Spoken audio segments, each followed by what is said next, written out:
ನಾಳೆ ಬೆಳಿಗ್ಗೆ 8 ಗಂಟೆಯಿಂದ ಮಧ್ಯಾಹ್ನ 2 ಗಂಟೆ ತನಕ ಅಂತಿಮ ದರ್ಶನಕ್ಕೆ ಅವಕಾಶ. ನಾಳೆ ಬೆಳಿಗ್ಗೆ 8 ಗಂಟೆಗೆ ಬೆಂಗಳೂರಿನ ರವೀಂದ್ರ ಕಲಾಕ್ಷೇತ್ರಕ್ಕೆ ಪಾರ್ಥಿವ ಬರುತ್ತೆ. ಮಧ್ಯಾಹ್ನ 2 ಗಂಟೆ ತನಕ ಸಾರ್ವಜನಿಕರಿಗೆ ಅಂತಿಮ ದರ್ಶನ.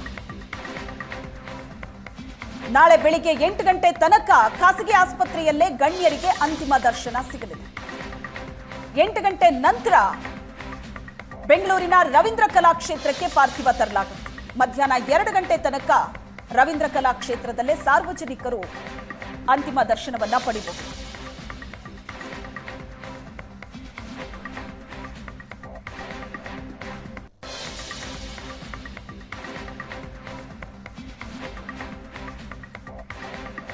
ಕಳೆದ 1 ವಾರದಿಂದ ಭೈರಪ್ಪ ಅವರು ಜ್ವರದಿಂದ ಬಳಲ್ತಾ ಇದ್ರು. ಹಾಗಾಗಿ ರಾಷ್ಟ್ರೋತ್ಥಾನ ಆಸ್ಪತ್ರೆಯಲ್ಲಿ ಚಿಕಿತ್ಸೆ ಪಡಿತಾ ಇದ್ರು. ಚಿಕಿತ್ಸೆ ಫಲಕಾರಿಯಾಗದೆ ನಿಧನರಾಗಿದ್ದಾರೆ.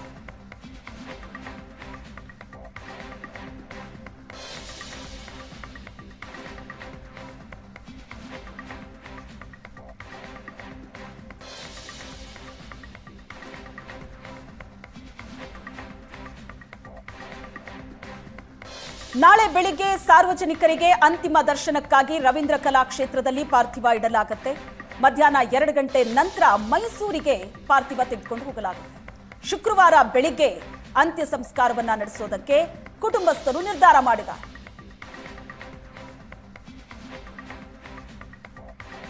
ಎಸ್.ಎಲ್. ಭೈರಪ್ಪ ಅವರ ಅಗಲಿಕೆ ಇಡೀ ಸಾಹಿತ್ಯ ಲೋಕವನ್ನ ಕಂಗಾಲಾಗಿಸಿದೆ. ಈ ಬಗ್ಗೆ ಮಾತಾಡೋದಕ್ಕೆ ಸುವರ್ಣ ನ್ಯೂಸ್ ಎಡಿಟರ್ ಅಜಿತ್ ಹನುಮಕ್ಕನವರ್ ನಮ್ಮ ಜೊತೆ ಸಂಪರ್ಕದಲ್ಲಿದ್ದಾರೆ. ಅಜಿತ್, ಎಸ್.ಎಲ್. ಭೈರಪ್ಪ ಅವರ ಬಗ್ಗೆ ಇಷ್ಟೊತ್ತು ತುಂಬಾ ಜನ ಮಾತಾಡಿದ್ರು. ಅವರ ಸಾಹಿತ್ಯದ ಬಗ್ಗೆ, ಅವರ ವ್ಯಕ್ತಿತ್ವದ ಬಗ್ಗೆ ಮಾತಾಡಿದ್ರು. ಪ್ರತಿಯೊಬ್ಬರ ಹತ್ರ ಕೂಡ ಎಸ್.ಎಲ್. ಭೈರಪ್ಪ ಅವರ ಬರವಣಿಗೆ, ಅವರ ಪುಸ್ತಕಗಳ ಬಗ್ಗೆ ಕೇಳಲೇಬೇಕು ಅಂತ ಅನ್ಸುತ್ತೆ. ಅವರ ವ್ಯಕ್ತಿತ್ವದ ಬಗ್ಗೆ ಕೇಳಲೇಬೇಕು ಅಂತ ಅನ್ಸುತ್ತೆ. ನೀವು ಕಂಡ ಹಾಗೆ ಅವರ ಪುಸ್ತಕಗಳನ್ನ ಬಹಳಷ್ಟು ಓದಿರ್ತೀರಿ ನೀವು. ಎಸ್.ಎಲ್. ಭೈರಪ್ಪ ಅಂದ ತಕ್ಷಣ ತಟ್ಟಂತ ನೆನಪಾಗುವಂತ ಅವರ ಬರಹಗಳಾಗಿರ್ಬೋದು, ಅವರ ವ್ಯಕ್ತಿತ್ವದ ಬಗ್ಗೆ ಮಾತನಾಡಬೇಕು ಅಂದರೆ ಬಹಳ ನೇರವಂತಿಕೆಯ ವ್ಯಕ್ತಿತ್ವ. ಶ್ವೇತಾ, ಒಬ್ಬ ಪತ್ರಕರ್ತರು ಅವ್ರನ್ನ ಒಂದು ಪ್ರಶ್ನೆ ಕೇಳ್ತಾರೆ. ಬಹುಶಃ ಪ್ರಶ್ನೆ ನನಗನ್ಸಿದ್ದು ಪಠ್ಯ ಪುಸ್ತಕಗಳಲ್ಲಿ ಸಿದ್ಧಾಂತವನ್ನು ತುರುಕಿದ್ದರ ಬಗ್ಗೆ ಏನೋ ಇತ್ತು. ಈ ಪತ್ರಕರ್ತರು ಸಾಮಾನ್ಯವಾಗಿ ಮಾತಾಡುವಾಗ ಅದು ಫಿಲ್ಲರ್ ರೀತಿಯಲ್ಲಿ ಬಳಸ್ತಾರಲ್ಲ, ಎಲ್ಲೋ ಒಂದು ಕಡೆ ಸಿದ್ಧಾಂತವನ್ನು ತುರುಕಿದ್ದಾರೆ ಅಂತ ಅನಿಸುತ್ತಾ ನಿಮಗೆ? ಅಂದರೆ ಭೈರಪ್ಪನವರು ಎಲ್ಲೋ ಒಂದು ಕಡೆ ಅಲ್ಲ, ಎಲ್ಲ ಕಡೆನೂ ತುರುಕಿದ್ದಾರೆ ಹಾಗೆ ಮಾತನಾಡುವಂಥ ನೇರವಂತಿಕೆಯ ವ್ಯಕ್ತಿತ್ವ ಅವ್ರದ್ದು.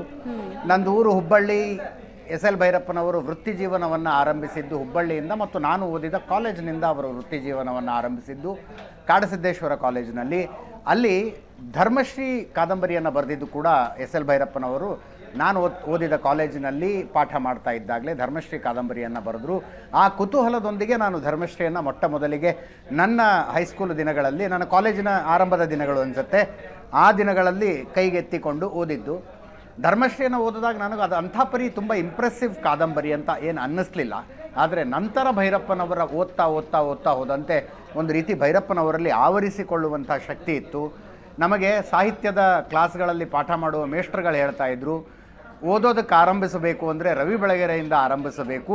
ಅಂತಿಮವಾಗಿ ಭೈರಪ್ಪನವರ ಕಾದಂಬರಿ, ಪರ್ವದಂಥ ಕಾದಂಬರಿಯನ್ನು ನೀವು ಆಸ್ವಾದಿಸೋದಕ್ಕೆ ಶುರು ಮಾಡಿದಾಗ ನೀವು ಸಾಹಿತ್ಯದ ರುಚಿಯನ್ನು ಕಂಡುಕೊಂಡಿದ್ದೀರಿ ಅನ್ನುವ ಅರ್ಥ ಅಂತ ಸಾಹಿತ್ಯ ಪಾಠ ಮಾಡ್ತಾ ಇದ್ದಂಥ ಮೇಷ್ಟ್ರುಗಳು ನಮಗೆ ಹೇಳ್ತಾ ಇದ್ದದ್ದು. ಆ ರೀತಿಯಲ್ಲಿ ಭೈರಪ್ಪನವರ ಬಗ್ಗೆ ನನಗೆ ಈಗಷ್ಟೇ ಬರಿತಾ ಇದ್ದೆ ನಾನು, ಏನು ಹಾಕಬೇಕು, ಟೆಕ್ಸ್ಟ್ ಏನು ಹಾಕಬೇಕು ಅಂದರೆ ಅವರ ಬಗ್ಗೆ ಹೇಳಬಹುದಾದ ಹಲವು ಮಾತುಗಳ ಪೈಕಿ ಒಂದು ಮಾತು ಅಂದರೆ ಅವರು ನಿತ್ಯ ಕುತೂಹಲಿ. ಯಾವುದೇ ವಿಷಯ ಇರಲಿ, ಏನೇ ವಿಷಯ ಇರಲಿ, ಅದನ್ನು ಆಳವಾಗಿ ತಿಳ್ಕೊಳ್ಬೇಕು ಅನ್ನುವಂಥ ಹಂಬಲ ಭೈರಪ್ಪನವರಲ್ಲಿ ಎಷ್ಟಿತ್ತು ಅಂತ. ಬಹುಶಃ ಕನ್ನಡ ಸಾಹಿತ್ಯ ಪ್ರಪಂಚದಲ್ಲಿ ಒಂದು ಕಾದಂಬರಿ ಬರೆಯೋದಕ್ಕೆ ತಯಾರಿ ಮಾಡಿಕೊಳ್ತಾ ಇರುವ ಲೇಖಕರು, ಅಂದರೆ ತಯಾರಿ ಅಂದರೆ ಸುಮ್ಮನೆ ಕಥೆ, ಚಿತ್ರಕಥೆಯ ರೀತಿಯ ತಯಾರಿ ಅಲ್ಲ, ಸಂಶೋಧನೆ ಮಾಡ್ತಾ ಇರುವಂಥ ಲೇಖಕರು ಅಂತ ಹೇಳಿಕೊಳ್ಳಬಲ್ಲಂಥವರು ತುಂಬ ಕಡಿಮೆ. ಅವರ ಪೈಕಿ ಭೈರಪ್ಪನವರು ಅಗ್ರಗಣ್ಯರು. ಶ್ವೇತಾ, ವರ್ಷಗಟ್ಟಲೆ ಒಂದು ಕಾದಂಬರಿಗಾಗಿ ಅವರು ಮಾಡಿಕೊಳ್ತಾ ಇದ್ದಂಥ ತಯಾರಿ, ಎಂತೆಂಥವ್ರನ್ನ ಮೀಟ್ ಮಾಡ್ತಾಯಿದ್ರು. ಉದಾಹರಣೆಗೆ ನಾನು ಅವರು ಯಾನ ಕಾದಂಬರಿ ಬರೆದು ಬಿಡುಗಡೆ ಮಾಡಿದ ಸಂದರ್ಭದಲ್ಲಿ ಹುಬ್ಬಳ್ಳಿಯಲ್ಲಿ ಅವ್ರದ್ದೊಂದು ಸಂದರ್ಶನವನ್ನು ಏಷ್ಯಾನೆಟ್ ಸುವರ್ಣ ನ್ಯೂಸ್ಗೆ ಮಾಡಿದ್ದೆ. ಯಾನಕ್ಕಾಗಿ ಅವರು ಮಾಡಿಕೊಂಡಂಥ ತಯಾರಿ ಹೆಂಗಿತ್ತು ಅಂತ. ಅದು ಯಾನ ಅನ್ನುವಂಥದ್ದು ಮುಂದೆ ಯಾವತ್ತೋ ಭವಿಷ್ಯದಲ್ಲಿ ನಡೆಯುವಂಥ ಘಟನೆ. ಅದು ಭೂಮಿಯಿಂದ ಒಂದು ಇನ್ನೆಲ್ಲೋ ಮನುಷ್ಯ ಬದುಕಬಹುದಾದಂಥ ಗ್ರಹವೊಂದನ್ನು ಹುಡುಕಿಕೊಂಡು ಒಂದು ರಾಕೆಟನ್ನು ಹಾರಿಸ್ತಾರೆ. ಆ ರಾಕೆಟ್ನಲ್ಲಿರುವವರ ಮಧ್ಯದಲ್ಲಿ ನಡೆಯುವಂಥ ಕಥೆ. ಅದಕ್ಕೆ ನೀವು ಮಾಡಿಕೊಂಡ ತಯಾರಿ ಹೆಂಗಿತ್ತು ಅಂದರೆ, ಭೈರಪ್ಪನವರು ಇಸ್ರೋದಿಂದ ನಾಸಾ ತನಕ ಎಲ್ಲವನ್ನೂ ಜಾಲಾಡಿಬಿಟ್ಟಿದ್ರು. ಅಷ್ಟೊಂದು ಆಳವಾದ ಅಧ್ಯಯನವಿಲ್ಲದೆ ಅವರು ಏನನ್ನೂ ಬರೆಯುವುದಕ್ಕೆ ಕುಳಿತುಕೊಳ್ತಾ ಇರಲಿಲ್ಲ. ಆದ್ದರಿಂದ ಅವರ ಕಾದಂಬರಿಗಳು ನಿಜವಾದ ಬದುಕಿಗೆ ಅಷ್ಟು ಹತ್ತಿರ ಅನ್ನಿಸ್ತಾ ಇದ್ವು. ಅವರ ಒಂದು ಪಾತ್ರ, ಒಂದು ಕಾದಂಬರಿಯಲ್ಲಿ ಒಂದು ಮುಸ್ಲಿಂ ಕುಟುಂಬದ ಪಾತ್ರ ಬರುತ್ತೆ. ಭೈರಪ್ಪನವರು 1.5 ತಿಂಗಳು ಒಂದು ಸಾಂಪ್ರದಾಯಿಕ ಮುಸ್ಲಿಂ ಕುಟುಂಬದ ಜೊತೆಗೆ ಅವರ ಮನೆಯಲ್ಲಿ ಹೋಗಿದ್ದರು. ಅವರ ದಿನ ಹೇಗೆ ಶುರುವಾಗುತ್ತೆ, ಅವರು ಪರಸ್ಪರರ ಮಧ್ಯೆ ಹೇಗೆ ಮಾತಾಡಿಕೊಳ್ತಾರೆ, ಊಟಕ್ಕೆ ಹೆಂಗೆ ಕೂತ್ಕೊಳ್ತಾರೆ, ಈ ರೀತಿ ಅಂದರೆ ದಿನನಿತ್ಯ ಅವ್ರದ್ದು ಹೆಂಗಿರುತ್ತೆ ಅನ್ನುವುದನ್ನು ಅಧ್ಯಯನ ಮಾಡೋದಕ್ಕೆ ಒಂದು ಕುಟುಂಬದ ಜೊತೆಗಿದ್ದರು. ಮಂದ್ರ ಬರೆಯುವಾಗಲೂ ಅಷ್ಟೇ. ಅಂದರೆ ಅಷ್ಟು ಆಳವಾದ ಅಧ್ಯಯನ ಅವರ ಕಾದಂಬರಿಗಳಲ್ಲಿ ಸ್ಪಷ್ಟವಾಗಿ ಕಾಣಿಸ್ತಾ ಇತ್ತು. ಕೆಲವೊಂದು ಸಲ ಅವರ ಕಾದಂಬರಿಗಳು ಒಂದು ಐಡಿಯಾಲಜಿಗೆ ಹತ್ತಿರವಾಗಿರ್ತಾ ಇದ್ದಂಥದ್ದು, ಏನನ್ನು ಹೇಳೋದಕ್ಕೆ ಪ್ರಯತ್ನ ಪಡ್ತಾ ಇದ್ದಂಥವು. ಆವರಣದಂಥ ಕಾದಂಬರಿಯಲ್ಲಿ ಅದಕ್ಕೆ ಅವರು ಏನು ಯಾವ್ಯಾವ ಪುಸ್ತಕಗಳ ರೆಫರೆನ್ಸು, ಯಾವ್ಯಾವ ಸಂಶೋಧನೆಗಳ ರೆಫರೆನ್ಸು ಅನ್ನೋದನ್ನೂ ಕೂಡ ಕೊಟ್ಬಿಟ್ರು. ಅದನ್ನು ಸೇರಿಸಿ ಪಬ್ಲಿಷ್ ಮಾಡಿದ್ರು. ಅದರ ಬಗ್ಗೆ ಕೇಳಿದಾಗ ಒಂದು ಸಲ ಅವ್ರು ಹೇಳಿದ್ರು, ಅದನ್ನು ಅಕಸ್ಮಾತ್ ನಾನು ಹಾಕಿರದೇ ಹೋಗಿದ್ರೆ ದೊಡ್ಡ ಗಲಾಟೆ ಆಗಿಬಿಡ್ತಿತ್ತು, ಆಮೇಲೆ ಸಾಕ್ಷಿ ಕೊಡ್ತಾ ಕೂತ್ಕೊಳ್ಬೇಕಾಗಿತ್ತು ಅನ್ನೋ ಮಾತನ್ನು ಭೈರಪ್ಪನವರು ಹೇಳಿದ್ದನ್ನು ನೆನಪಿದೆ. ಐ ಥಿಂಕ್ ಒಂದು 4-5 ತಿಂಗಳ ಹಿಂದೆ ಇರಬೇಕು, ಒಂದು ಪುಸ್ತಕ ಬಿಡುಗಡೆ ಸಾಹಿತ್ಯ ಭಂಡಾರದ ಪುಸ್ತಕ ಬಿಡುಗಡೆ ಸಮಾರಂಭವೊಂದರಲ್ಲಿ ಭೈರಪ್ಪನವರನ್ನು ಭೇಟಿಯಾಗಿದ್ದೆ. ನಾನು ಭೈರಪ್ಪನವ್ರನ್ನ ಮೊದಲನೇ ಸಲ ನೋಡಿದ್ದು 9ನೇ ಕ್ಲಾಸ್ನಲ್ಲಿದ್ದಾಗ. ನನಗೆ ಒಂದು ನಿಬಂಧ ಸ್ಪರ್ಧೆಯಲ್ಲಿ ಬಹುಮಾನ ಬಂದಾಗ ಅವರಿಂದ ನಾನು ಪ್ರಶಸ್ತಿಯನ್ನು ಸ್ವೀಕರಿಸಿದ್ದೆ. ಆ ಫೋಟೋ ಇನ್ನೂ ತನಕ ನನ್ನ ಹತ್ರ ಎಲ್ಲೋ ಇರಬೇಕು. ಅದರಲ್ಲೂ ಕೂಡ ಅಷ್ಟೇ ಗಂಭೀರರಾಗಿದ್ದರು ಅವರು. ನಾನು ಭೈರಪ್ಪನವ್ರನ್ನ ಮುಂದೆ ನಿಂತು ನಕ್ಕು ಅವರಿಂದ ಒಂದು ನಗುವನ್ನು ಮರಳಿ ಪಡೆಯುವ ಪ್ರಯತ್ನ ಮಾಡಿದ್ದೆ. ಭೈರಪ್ಪನವರು ಅಷ್ಟು ಗಂಭೀರವಾಗಿದ್ದರು. ಅವರ ಭಾಷಣವೂ ಕೂಡ ಅವತ್ತು ಅಷ್ಟೇ ಗಂಭೀರವಾಗಿತ್ತು. ಪ್ರೊಫೆಸರ್ ಕೃಷ್ಣೇಗೌಡರು ಈಗಷ್ಟೇ ಹೇಳ್ತಾ ಇದ್ರಲ್ಲ, ಗಂಭೀರತೆ ಅಂದರೆ ಅವ್ರದ್ದು ಯಾವಾಗಲೂ ಅದೊಂದು ಅಬ್ಸರ್ವೇಷನ್ ಇರುತ್ತೆ. ಅವರು ಹಾಸ್ಯವನ್ನು ಆಸ್ವಾದಿಸುವುದಿಲ್ಲ ಅಂತಲ್ಲ, ಅವರ ಎದುರು ಹೊಟ್ಟೆ ಹಿಡಿದು ನಗುವಂಥ ಜೋಕನ್ನು ಹೇಳಿದಾಗಲೂ ಕೂಡ ಅವರಲ್ಲಿ ಒಂದು ಮಂದಸ್ಮಿತರಾಗಿರ್ತಿದ್ರು. ಮುಖದ ಮೇಲೆ ಒಂದು ಸ್ಮೈಲ್ ರೀತಿಯಲ್ಲಿ ಬಂದು ಹೋಗ್ತಾ ಇರ್ತಿತ್ತು. ಯಾವಾಗಲೂ ಏನನ್ನೋ ಧ್ಯಾನಿಸ್ತಾ ಇರುವಂತೆ ಆಲೋಚಿಸ್ತಾ ಇರುವಂತೆ ಇರ್ತಾ ಇದ್ದಂಥವರು ಭೈರಪ್ಪ. ಬಹುಶಃ ಇತ್ತೀಚಿನ ವರ್ಷಗಳಲ್ಲಿ ಕನ್ನಡದ ಸಾಹಿತ್ಯ ಲೋಕಕ್ಕೆ ಇಷ್ಟು ದೊಡ್ಡ ಆಘಾತ ಆಗಿರಲಿಲ್ಲ ಅಷ್ಟೇ. ಯೂಶಲಿ ಅಜಿತ್ ಏನಾಗುತ್ತೆ ಅಂದರೆ, ಈಗ ಅಡುಗೆ ಮಾಡಿ ಯಾರಾದರೂ ಬಡಿಸಿದ್ರೆ ಸುಲಭ ಕಮೆಂಟ್ ಮಾಡೋದು, ಉಪ್ಪು ಕಮ್ಮಿ ಖಾರ ಜಾಸ್ತಿ ಅಂತ ಕಮೆಂಟ್ ಮಾಡಿಬಿಡ್ತೀವಿ. ಅದೇ ಥರ ಕೆಲವು ಸಾಹಿತಿಗಳ ಬರಹಗಳ ಬಗ್ಗೆ ಕಮೆಂಟ್ ಮಾಡೋದು ಸುಲಭ ಅಲ್ಲ. ಈ ಪುಸ್ತಕ ಚೆನ್ನಾಗಿದೆ ಚೆನ್ನಾಗಿಲ್ಲ ಹೇಳ್ಬಿಡೋದು ಸುಲಭ. ಆದರೆ SL ಭೈರಪ್ಪ ಅಂತವರ ಪುಸ್ತಕಗಳನ್ನು, ಆ ಕಾದಂಬರಿಗಳ ಬಗ್ಗೆ ಕಮೆಂಟ್ ಮಾಡೋದಕ್ಕೂ ಕೂಡ ಒಂದು ಎಕ್ಸ್ಪರ್ಟೈಸ್ ಇರಬೇಕು ಅಂತ ಅನಿಸುತ್ತೆ. ಇದರಲ್ಲಿ ಯಾವುದು ಸರಿ ಇಲ್ಲ, ಯಾವುದು ಸರಿ ಇದೆ ಅಂತ ಹೇಳೋದಕ್ಕೂ ಖಂಡಿತ. ಅಂದರೆ ಭೈರಪ್ಪನವರನ್ನು, ಅವರ ಸಾಹಿತ್ಯವನ್ನು ವಿರೋಧಿಸಿಕೊಂಡು ಬಂದವರಿಗೆ ಅದರದೇ ಆದಂಥ ತಯಾರಿ ಬೇಕಾಗುತ್ತೆ ಅನ್ನೋದು ಗೊತ್ತಾಗಲಿಲ್ಲ. ಅಂಥದ್ದೊಂದು ಅಧ್ಯಯನ ಬೇಕಾಗುತ್ತೆ ಅನ್ನೋದು ಗೊತ್ತಾಗಲಿಲ್ಲ. ಬಹಳ ಸಿಲ್ಲಿಯಾದ ಕಾರಣಗಳಿಗಾಗಿ ಅವರನ್ನು ವಿರೋಧಿಸಿದ್ರು. ಭೈರಪ್ಪನವರು ಅದಕ್ಕೆ ಯಾವತ್ತೂ ತಲೆ ಕೆಡಿಸ್ಕೊಂಡವರು ಅಲ್ಲ. ಯಾಕಂದರೆ ಒಂದು ಕಾದಂಬರಿಯನ್ನು ಬರೆಯುವಾಗ ಅವರು ಮಾಡಿಕೊಳ್ತಾ ಇದ್ದಂಥ ತಯಾರಿ ಇದೆಯಲ್ಲ, ತಯಾರಿ ಮತ್ತು ಸಂಗ್ರಹಿಸಿಕೊಳ್ತಾ ಇದ್ದಂಥ ಆ ಮಟೀರಿಯಲ್ಲು, ಅದು ಅವರಿಗೆ ಅಂಥದ್ದೊಂದು ಕಾನ್ಫಿಡೆನ್ಸನ್ನು ಕೊಡ್ತಾ ಇತ್ತು. ಉದಾಹರಣೆಗೆ ಪರ್ವ ಬರೆದಂಥ, ನಾನು ಪರ್ವವನ್ನು 7 ವರ್ಷಗಳ ಕಾಲ ವರ್ಷಕ್ಕೊಂದು ಸಲ ಪರ್ವವನ್ನು ಓದ್ತಾ ಬಂದೆ ಕಂಟಿನ್ಯೂಸ್ ಆಗಿ. ಇತ್ತೀಚಿನ ದಿನಗಳಲ್ಲಿ ಬಿಟ್ಟಿದ್ದವನ್ನ. ಪರ್ವ ಬರೆದಾದ ನಂತರ ಪರ್ವ ಬರೆದದ್ದು ಅಂತ ಇನ್ನೊಂದು ಸಣ್ಣ ಪುಸ್ತಕವನ್ನು ಬರೆದ್ರು ಅವರು. ಅದಕ್ಕಾಗಿ ಮಾಡಿಕೊಂಡಂಥ ತಯಾರಿ ಹೆಂಗಿತ್ತು ಅಂತ. ಆ ರೀತಿಯಾದಂಥ ತಯಾರಿಯೊಂದಿಗೆ ಬರೆದಾಗ ಆವರಣದಲ್ಲಿ ಒಂದು ಐ ಥಿಂಕ್ ಒಂದು 12-14 ಪುಟಗಳದೊಂದು ಏನು ಜಿಸ್ಟ್ ಕೊಡ್ತಾರೆ ಅವ್ರು, ಯಾವ್ಯಾವ ಪುಸ್ತಕದಿಂದ ಯಾರ್ಯಾರ ಸಂಶೋಧನೆಯಿಂದ ಎಷ್ಟು ವಿಷಯಗಳನ್ನು ತೆಗೆದುಕೊಂಡೆ ಅಂತ. ಅದನ್ನು ಕಾದಂಬರಿಯಲ್ಲಿ ಸೇರಿಸ್ತಾರೆ, ಪಾತ್ರದ ಹತ್ರ ಹೇಳಿಸ್ತಾರೆ. ಈ ರೀತಿಯಾದಂಥದ್ದು ಅದನ್ನು ಕ್ವಶನ್ ಮಾಡೋದಕ್ಕೆ ಯಾರಿಗೂ ಆಗ್ತಿರ್ಲಿಲ್ಲ. ಸುಮ್ಮನೆ ಅಂದರೆ ಭೈರಪ್ಪ ಸ್ತ್ರೀ ವಿರೋಧಿಯಾಗಿದ್ದರು, ದಲಿತ ವಿರೋಧಿಯಾಗಿದ್ದರು, ಇಂಥವೇನೇನೋ ಹೇಳಿಕೊಂಡು ಬರ್ತಾರೆ. ಆದರೆ ಹಾಗೆ ಹೇಳುವುದಕ್ಕೆ ಬೇಕಾದಂಥ ತಯಾರಿ ಅವರಲ್ಲಿ ಇರಲಿಲ್ಲ. ಆದ್ದರಿಂದ ಭೈರಪ್ಪ ಅಷ್ಟು ದೊಡ್ಡವರಾಗಿ ಬೆಳೆದು ನಿಂತರು. ಅವರನ್ನು ಟೀಕಿಸಿದವರು ಎಲ್ಲೆಲ್ಲೋ ಕಳೆದು ಹೋಗ್ಬಿಟ್ರು ಅನ್ಸುತ್ತೆ ಶ್ವೇತಾ. ಎಸ್, ಕಾದಂಬರಿಗಳಲ್ಲಿ ಆ ಪಾತ್ರಗಳ ಸೃಷ್ಟಿ, ಪಾತ್ರಗಳಲ್ಲಿ ಕಾಣ್ತಾ ಇದ್ದಂತಹ ಧ್ವನಿ, ಅದರ ಸುತ್ತ ತೆರೆದುಕೊಳ್ಳುವಂತಹ ಕೆಲವೊಂದಷ್ಟು ಕಥೆಗಳು, ಸಾಲು, ಇವೆಲ್ಲವೂ ಓದುಗರ ಮನಸ್ಸನ್ನ ತಟ್ಟುತ್ತೆ. ಬಹಳಷ್ಟು ಜನ SL ಭೈರಪ್ಪ ಅವರ ಬಗ್ಗೆ ಮಾತಾಡುವಾಗ ಹೇಳ್ತಾ ಇದ್ರು, ಬಹಳಷ್ಟು ಜನ ಸಾಹಿತಿಗಳಿದ್ದಾರೆ, ಇನ್ಸ್ಟೆಂಟ್ ಆಗಿ ಬರಹಗಳನ್ನ ಬರೆಯೋರು ಕೂಡ ಇದ್ದಾರೆ. ಆದರೆ ಕೆಲವರು SL ಭೈರಪ್ಪ ಅವರ ತರ ಪೂರ್ತಿ ತಯಾರಿಯೊಂದಿಗೆ ಅಧ್ಯಯನ ಮಾಡಿ ಪುಸ್ತಕಗಳನ್ನ ಬರೆಯೋರು ಕೂಡ ಇದ್ದಾರೆ. ಇಬ್ರು ಬೇಕು ಸಾಹಿತ್ಯ ಲೋಕಕ್ಕೆ ಅಂತ. ಕರೆಕ್ಟು. ಅಂದರೆ ಈ ಭಾವನೆಗಳು ಸ್ಫುರಿಸುವಂತೆ ಬರೆಯುವಂಥ ಸಾಹಿತಿಗಳು ಕೆಲವರು ಇರ್ತಾರೆ, ಆಲೋಚನೆಗೆ ಹಚ್ಚುವಂತೆ ಬರೆಯುವಂಥ ಕೆಲವು ಸಾಹಿತಿಗಳು ಇರ್ತಾರೆ. ಎರಡೂ ರೀತಿಯ ಸಾಹಿತಿಗಳು ಖಂಡಿತವಾಗಿಯೂ ಬೇಕು.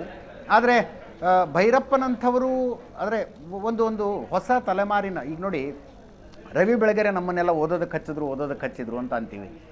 ಅದಾದ ನಂತರ ಒಂದು ಗಂಭೀರ ಸಾಹಿತ್ಯದ ಓದಿನ ಕಡೆಗೆ ಇವತ್ತಿನ ಯುವ ಸಮೂಹವನ್ನು, ನನಗೆ ಬಹಳ ಆಶ್ಚರ್ಯ ಆಗೋದು, ಕೆಲವು ಈ ಪುಸ್ತಕ ಬಿಡುಗಡೆ ಕಾರ್ಯಕ್ರಮಗಳಿಗೆಲ್ಲ ಹೋದಂಥ ಸಂದರ್ಭದಲ್ಲಿ 20-22 ವರ್ಷದ ಮಕ್ಕಳು ಭೈರಪ್ಪನವರ ಸಾಹಿತ್ಯದ ಬಗ್ಗೆ ಮಾತಾಡೋರು, ಭೈರಪ್ಪನವ್ರ ಜೊತೆ ಫೋಟೋ ತೆಗೆಸ್ಕೊತಿದ್ರು, ಆಟೋಗ್ರಾಫ್ ಹಾಕಿಸ್ಕೊತಿದ್ರು, ಅವ್ರ ಜೊತೆ ಸಾಹಿತ್ಯದ ಚರ್ಚೆ ಮಾಡ್ತಿದ್ರು. ಅದನ್ನು ನೋಡಿದಾಗ ನನಗನ್ಸಿದ್ದು, ಒಂದು ಗಂಭೀರ ಸಾಹಿತ್ಯದ ಓದಿನ ಕಡೆಗೆ ಭೈರಪ್ಪನವರು ಈ ತಲೆಮಾರನ್ನು ಕರ್ಕೊಂಡು ಬಂದ್ರಲ್ಲ, ಆ ಕಾರಣಕ್ಕಾಗಿ ಅವ್ರಿಗೊಂದು ದೊಡ್ಡ ನಮಸ್ಕಾರ ಅಂತ ಹೇಳಬೇಕು ಅಂತ ಅನ್ಸುತ್ತೆ. ಶ್ವೇತಾ, ನಾವು ತುಂಬ ಅಂತೀವಿ ಅಂದರೆ ಮೊಬೈಲು, ರೀಲ್ಸು, ಅದರಲ್ಲಿ ಯುವ ಸಮುದಾಯ ಕಳೆದು ಹೋಗಿದೆ ಆ ರೀತಿಯಾಗಿ ಅನಿಸುತ್ತೆ. ಬಟ್ ಅದನ್ನು ಹೊರತುಪಡಿಸಿಯೂ ಕೂಡ ಪರ್ಸೆಂಟೇಜ್ ಕಡಿಮೆ ಆಗಿರಬಹುದು, ಬಟ್ ಗಂಭೀರ ಸಾಹಿತ್ಯದ ಓದು ಇದೆ ಅನ್ನೋದನ್ನು ಅರ್ಥ ಮಾಡಿಕೊಳ್ಬೇಕು ಅಂದರೆ ಭೈರಪ್ಪನವರು ಭಾಗವಹಿಸ್ತಾ ಇದ್ದ ಕಾರ್ಯಕ್ರಮಗಳಿಗೆ ಹೋಗಿ ನೋಡಬೇಕಾಗಿತ್ತು. ನಾನು ಹೇಳಿದ್ನಲ್ಲ, ನಾಟ್ ಎನ್ ಎಕ್ಸಾಜರೇಷನ್, 22-25 ವರ್ಷದ ಮಕ್ಕಳು ಬಂದು ಭೈರಪ್ಪನವರ ಜೊತೆಗೆ ಅವರ ಕಾದಂಬರಿಗಳ ಚರ್ಚೆಯನ್ನು ಮಾಡ್ತಾ ಇದ್ರು. ಮುಂದೇನು ಬರೀತಾ ಇದ್ದೀರಿ ಅಂತ ಹೇಳೋರು, ಕಾಲಿಗೆ ಬಿದ್ದು ನಮಸ್ಕಾರ ಮಾಡಿ ಆಶೀರ್ವಾದ ತೆಗೆದುಕೊಳ್ತಾ ಇದ್ದಂಥವ್ರು. ಅದನ್ನು ನೋಡಿದಾಗ ಭೈರಪ್ಪನವರು ಸಾಹಿತ್ಯದ ತೇರನ್ನು ಇವತ್ತಿನ ಯುವ ಸಮುದಾಯದ ಕೈಯಲ್ಲಿ ಎಳೆಸಿದ್ರು ಅನ್ನೋದು ಖಚಿತ ಆಗ್ತಾ ಇತ್ತು. ಶ್ವೇತಾ, ಓಕೆ, ಕೆಲವೊಂದು ಸಿನಿಮಾಗಳು ಬರುತ್ತೆ ಅಂತ ಅಂದಾಗ ಬಹಳ ಕುತೂಹಲದಿಂದ ಕಾಯ್ತಾ ಇರ್ತೀವಿ, ಯಾವಾಗ ಆ ಸಿನಿಮಾ ಬರುತ್ತೆ, ಯಾವಾಗ ನೋಡ್ತೀವೋ ಅಂತ. ಆದ್ರೆ ಎಸ್ ಎಲ್ ಭೈರಪ್ಪ ಅವರ ಕಾದಂಬರಿ ಹೇಗಿರ್ತಾ ಇತ್ತು ಅಂತ ಅಂದ್ರೆ, ಯಾವಾಗ ಬರುತ್ತೋ ಯಾವಾಗ ಓದ್ತೀವೋ ಅಂತ. ಕೆಲವೊಂದಷ್ಟು ಪುಸ್ತಕಗಳು 4-6 ಜನ ಹೇಳಿದ ಮೇಲೆ ನಾವು ಅದನ್ನ ಓದ್ತೀವಿ, ಓ ಚೆನ್ನಾಗಿದ್ಯಾ ಅಂತ. ಬಟ್ ಎಸ್ ಎಲ್ ಭೈರಪ್ಪ ಅವರ ಕಾದಂಬರಿಗಳು ಹಾಗಲ್ಲ, ಬರುತ್ತೆ ಅನ್ನೋ ಸುದ್ದಿ ಕೇಳಿ ಥ್ರಿಲ್ ಆಗ್ಬಿಡ್ತಿದ್ರು ಜನ. ಪ್ರೀ ಬುಕ್ಕಿಂಗ್ ಅನ್ನೋದು ಬಹುಶಃ ಪುಸ್ತಕಗಳ ವಿಷಯದಲ್ಲಿ ಎಸ್ ಎಲ್ ಭೈರಪ್ಪನವರು ಬರೆದ ಕೃತಿಗಳ ಬಗ್ಗೆ ಮಾತ್ರ ಪ್ರೀ ಬುಕ್ಕಿಂಗ್. ಅಂದರೆ ಒಂದು ಪುಸ್ತಕ 100 ಪ್ರಕಟಣೆಗಳನ್ನು ದಾಟೋದು ಅಂತಂದ್ರೆ ಏನು, 100 ಅದು ಸುಲಭದ ಮಾತಲ್ಲ. ಐ ಸ್ಟಿಲ್ ರಿಮೆಂಬರ್, ಬಿಡುಗಡೆಯಾಗುವುದಕ್ಕಿಂತ ಮೊದಲೇ 12-15 ಆವೃತ್ತಿಗಳನ್ನು ನೋಡಿದಂಥದ್ದನ್ನು ಸಾಕ್ಷಿಯಾಗಿದ್ದೀವಿ ಭೈರಪ್ಪನವರ ವಿಷಯದಲ್ಲಿ. ಹೇಗೆ ಒಂದು ಸಿನಿಮಾ, ನೀವು ಕರೆಕ್ಟಾಗಿ ಹೇಳಿದ್ರಿ, ಹೇಗೆ ಒಂದು ಸಿನಿಮಾ ರಿಲೀಸ್ ಆಗುತ್ತೆ ಅಂದರೆ ಫಸ್ಟ್ ಶೋ ನೋಡಬೇಕು ಅಂತ ಬುಕ್ ಮಾಡ್ತಾರಲ್ಲ, ಆ ರೀತಿಯಾಗಿ ಭೈರಪ್ಪನವರ ಪುಸ್ತಕಕ್ಕೆ ಅಂಥದ್ದೊಂದು ಪ್ರೀ ಬುಕ್ಕಿಂಗನ್ನು ನಾವು ನೋಡಿದ್ವಿ. ನಾವು ಸಾಹಿತ್ಯ ಭಂಡಾರದ ಸುಬ್ರಹ್ಮಣ್ಯ ಅವ್ರ ಹತ್ರ ಮಾತಾಡ್ಬೇಕು ಈ ವಿಷಯವನ್ನು. ಹೆಂಗಿರುತ್ತೆ ಭೈರಪ್ಪನವರ ಒಂದು ಪುಸ್ತಕ ಬರ್ತಾ ಇದೆ ಅಂದರೆ ಹಬ್ಬ ಹೆಂಗಿರುತ್ತೆ? ಎಸ್, ಇನ್ನು ಒಬ್ಬ ಸಾಹಿತಿಗೆ ಭಾಷೆಯ ಚೌಕಟ್ಟಿರುತ್ತಾ? ಎಸ್ ಎಲ್ ಭೈರಪ್ಪ ಅವರಿಗಂತೂ ಅದಿರಲಿಲ್ಲ. ಯಾಕಂದ್ರೆ ಕರ್ನಾಟಕದಲ್ಲಿ ಮಾತ್ರ ಎಸ್ ಎಲ್ ಭೈರಪ್ಪ ಅನ್ನೋ ಹೆಸರು ಚಿರಪರಿಚಿತ ಅಲ್ಲ, ಇಡೀ ದೇಶದಾದ್ಯಂತ, ದೇಶದ ಹೊರಗೂ ಕೂಡ ಅವರ ಪುಸ್ತಕಾಭಿಮಾನಿಗಳು ಇದ್ದಾರೆ. ಅನೇಕ ಭಾಷೆಗಳಲ್ಲಿ ಅದು ಟ್ರಾನ್ಸ್ಲೇಟ್ ಆಗಿದೆ. ಎಸ್, ದೇಶ ವಿದೇಶದ ಭಾಷೆಗಳನ್ನು ತಲುಪಿದ್ರು. ಆದರೆ ನೀವು ಕನ್ನಡದಲ್ಲಿ ಎಸ್ ಎಲ್ ಭೈರಪ್ಪನವರ ಪುಸ್ತಕಗಳನ್ನು ಓದಿದ್ರೆ, ಅವರ ಕಾದಂಬರಿಗಳನ್ನು ಓದಿದ್ರೆ, ಮೊದಲ ಕಾದಂಬರಿಯಿಂದ ಹಿಡಿದು ಕೊನೆಯ ಕಾದಂಬರಿಯ ತನಕ ಅವರಲ್ಲಿ ಆ ಹಾಸನದ ಭಾಷೆ ಒಂದು ಹೋಗಲಿಲ್ಲ. ನಿಮಗೆ ಓದುವಾಗಲೇ ಗೊತ್ತಾಗೋದು. ಅಂದರೆ ನೀವು ಪಾತ್ರ ಎಲ್ಲಿಯದೇ ಆಗಿದ್ದರೂ ಅವರ ಭಾಷೆ, ಆ ಒಂದು ಶಬ್ದದಲ್ಲಿ ಬರ್ತಾ ಇದ್ದಂಥ ಏನು ಕೆಲವೊಂದಷ್ಟು ಎಕ್ಸ್ಪ್ರೆಷನ್ಗಳಿದ್ವಲ್ಲ, ಅವು ಪಕ್ಕ ಹಾಸನದ ಎಕ್ಸ್ಪ್ರೆಷನ್ಗಳು, ಹಾಸನದ ಶಬ್ದಗಳು ಅಂತ ಅನ್ನಿಸ್ತಾ ಇತ್ತು. ಶ್ವೇತಾ, ಅದನ್ನು ಮೀರಿ ಬೆಳೆದ್ರು.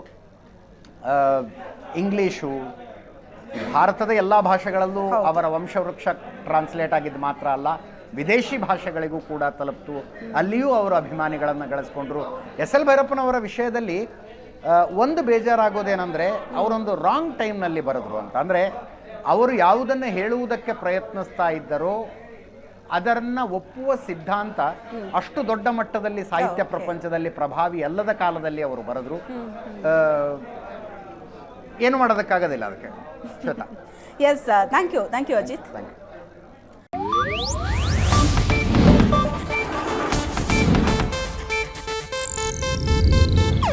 ಇದು ಏಷ್ಯಾನೆಟ್ ನ್ಯೂಸ್ ನೆಟ್ವರ್ಕ್ ಪ್ರಸ್ತುತಿ.